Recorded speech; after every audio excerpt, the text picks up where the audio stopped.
ಭರವಸೆಯೂ ಕೂಡ ಕೊಟ್ಟಿದ್ರು. ಅದರ ನಂತರ ಸ್ವಾಮೀಜಿಯವರಿಗೆ ಸಿಗ್ಲಿಕ್ಕಾಗಲಿಲ್ಲ ನನಗೆ.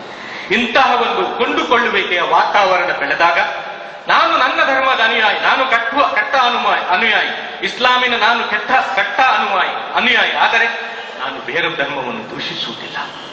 ನನಗೆ ಮಸೀದಿ ಕಂಡ್ರೆ ಪ್ರೇಮ ಬರ್ತದೆ, ಆದ್ರೆ ನನಗೆ ಅದೇ ಪ್ರೇಮ, ಅದೇ ವಿಶ್ವಾಸ ಒಂದು ಮಂದಿರ ಮತ್ತು ಒಂದು ಚರ್ಚ್ ಕಂಡ್ರೂ ಕೂಡ ಬರಬೇಕು.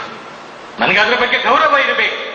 ನಾನು ಏನು ಆರಾಧನೆ ಮಾಡ್ತೇನೆ ಅದು ನನ್ನ ದೇವರು ಒಪ್ಪಬೇಕು ಅಂತ ಹೇಳಿದ್ರೆ ಇತರರ ಆರಾಧನೆಗಳನ್ನು ಕೂಡ ನಾವು ಗೌರವಿಸಬೇಕು. ಸರಿ ತಪ್ಪು ಅಂತ ಹೇಳಿ ತಿಳಿದುಕೊಳ್ಳುವಂತಹ ಸ್ವಾತಂತ್ರ್ಯ ಅವರವರ ಹೃದಯಗಳಿಗೆ ಬಿಡಬೇಕು. ಅದು ನಾವು ಮಾಡುವಂತಹ ಕೆಲಸ ಅಲ್ಲ. ಧರ್ಮ ಅವರ ಮುಂದೆ ಬರಲಿ, ಅವರವರ ಹೃದಯಗಳಲ್ಲಿ ತಿಳಿದುಕೊಳ್ಳಿ, ಅವರ ಯೋಚನೆಗಳನ್ನು ಅವರು ಬಲಪಡಿಸಿಕೊಳ್ಳಲಿ. ಯಾರಿಗೆ ಯಾವ ಧರ್ಮದಲ್ಲಿ ಬದುಕಬೇಕು, ಯಾವ ಧರ್ಮದ ಪ್ರಚಾರ ಮಾಡಬೇಕು, ಯಾವ ಭರವಸೆಯೂ ಕೂಡ ಕೊಟ್ಟಿದ್ರು. ಅದರ ನಂತರ ಸ್ವಾಮೀಜಿಯವರಿಗೆ ಸಿಗ್ಲಿಕ್ಕಾಗಲಿಲ್ಲ ನನಗೆ. ಇಂತಹ ಒಂದು ಕೊಂಡುಕೊಳ್ಳುವಿಕೆಯ ವಾತಾವರಣ ಬೆಳೆದಾಗ ನಾನು ನನ್ನ ಧರ್ಮದ ಅನುಯಾಯಿ, ನಾನು ಕಟ್ಟ ಅನುಯಾಯಿ, ಇಸ್ಲಾಮಿನ ನಾನು ಕಟ್ಟ ಅನುಯಾಯಿ, ಆದರೆ ನಾನು ಬೇರೆ ಧರ್ಮವನ್ನು ದೂಷಿಸುವುದಿಲ್ಲ. ನನಗೆ ಮಸೀದಿ ಕಂಡ್ರೆ ಪ್ರೇಮ ಬರ್ತದೆ, ಆದ್ರೆ ನನಗೆ ಅದೇ ಪ್ರೇಮ, ಅದೇ ವಿಶ್ವಾಸ ಒಂದು ಮಂದಿರ ಮತ್ತು ಒಂದು ಚರ್ಚ್ ಕಂಡ್ರೂ ಕೂಡ ಬರಬೇಕು.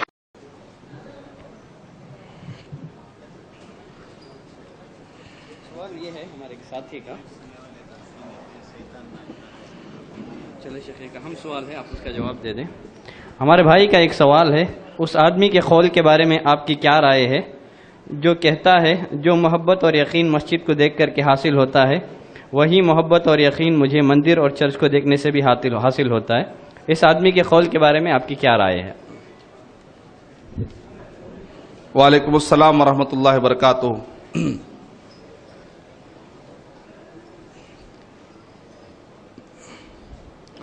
अभी भाई ने सवाल किया है कि अगर कोई शख्स, कोई मुसलमान ये बात कहता है कि जो मोहब्बत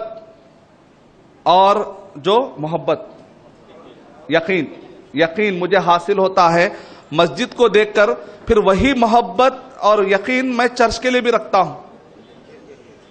जो मस्जिद के लिए होती है वही चीज मैं चर्च के लिए भी रखता हूं, तो मंदिर के लिए भी रखता हूं, चर्च के लिए भी रखता हूं, यानी कि इक्वल मोहब्बत मस्जिद के लिए, मंदिर के लिए और चर्च के लिए।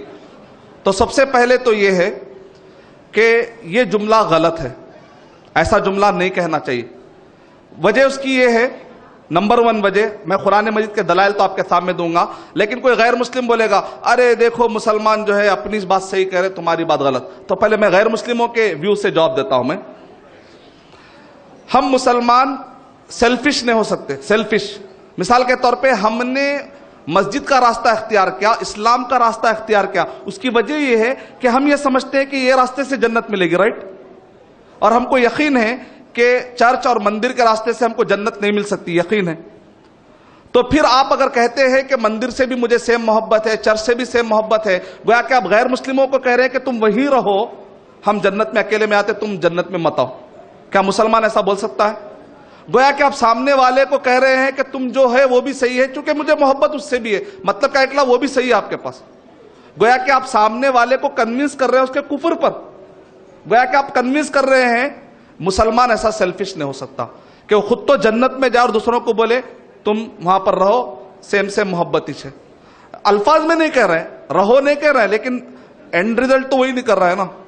हमको एंड रिजल्ट का मतलब है बिटवीन द लाइन, यही तो मतलब निकलेगा। सामने वाला तो वही तो गलतफहमी में आएगा। आप उसको कहें कि भाई हम आपसे मोहब्बत करते हैं, इसी वजह से हम आप पर इस्लाम पेश कर रहे हैं, क्योंकि हम आपको जहन्नम से बचाना चाह रहे हैं। अगर आपसे हमको मोहब्बत नहीं होती तो हम कहते हैं जाओ जहन्नम में जाके जलो। आपसे मोहब्बत है, इसी वजह से तो हम आपको कह रहे हैं मस्जिद की तरफ आओ, क्योंकि इसके मुकाबले में दुनिया में कोई इबादतगाह नहीं है। ऐसा पेश करना चाहिए।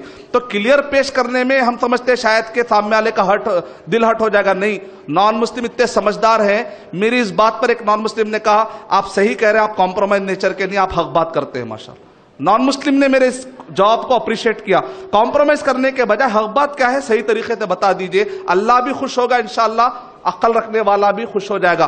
बेअक्ल लोगों को मनवाने के चक्कर में अपने इस्लाम को पीछे नहीं डालना चाहिए। दलील, अल्लाह ताला ने कुरान मजीद में इरशाद फरमाया, सूरे मुजादला अगर आप पढ़ते हैं तो उसके अंदर अल्लाह ताला क्या इरशाद फरमा रहे हैं, ला तजिदूना कौमन, तुम देखोगे मुसलमान कैसे होते हैं, कह रहे हैं कि अल्लाह और उसके रसूल के खिलाफ जो जाता है उससे मोहब्बत नहीं होनी चाहिए।